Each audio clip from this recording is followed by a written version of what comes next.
I want to know, do we reincarnate? And if so, what part of us is reincarnated? Because why don't we remember anything about previous lives? Okay, if you really want to know, here we go.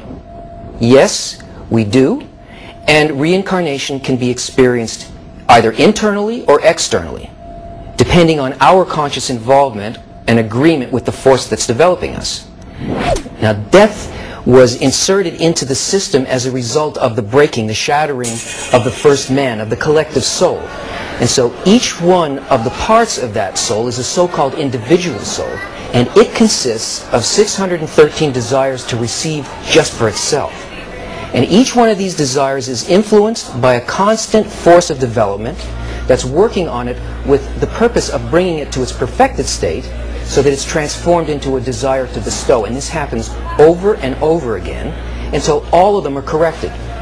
So no matter how it may appear to us while we're undergoing this process, everything always progresses and it never falls back. All spiritual growth is cumulative. Now, on the internal, on the causal level, an incarnation begins with the appearance of a spiritual body, which is a desire, but in its uncorrected state. And first it feels pleasure by satisfying itself, and then inside of that satisfaction, it begins to sense that it's not just taking from nowhere, but that pleasure is being purposely given to it from a higher level. And now, since it feels that, it wants to reach that level of experience so that it can feel the pleasure of giving instead. But to do that, it has to stop receiving. It has to stop experiencing itself as a receiver.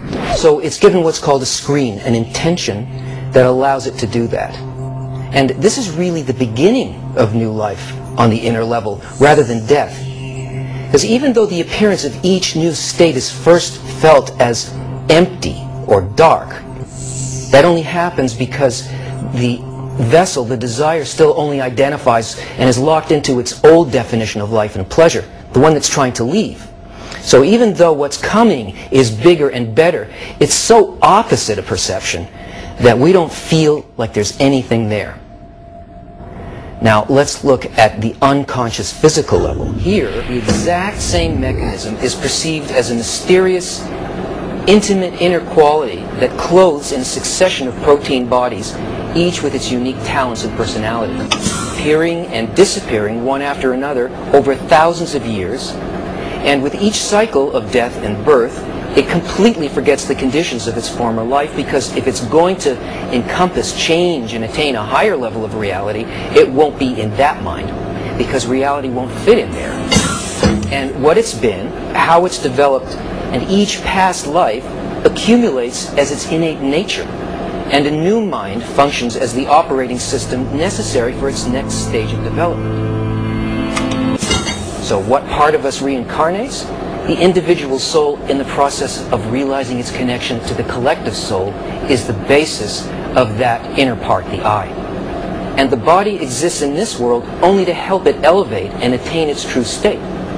It's so insignificant in comparison to the soul that we can exchange organs and limbs with other species and continue to live, even without all of our body parts, because the body exists for the sake of the soul. So, a Kabbalist is a person who has studied and learned how to be consciously involved in this process of becoming like the will to bestow. And he can inwardly pass through many lifetimes in a day. And by doing that, the soul feels such delight that eventually he no longer needs to descend into this world, but exists in a completely different, eternal and perfected state. But until this inner quality awakens in a person where they want to work with the real causal process, they've got to continue to be born and to die according to the perception of the will to receive. So it's really our choice. We can do it one way or the other.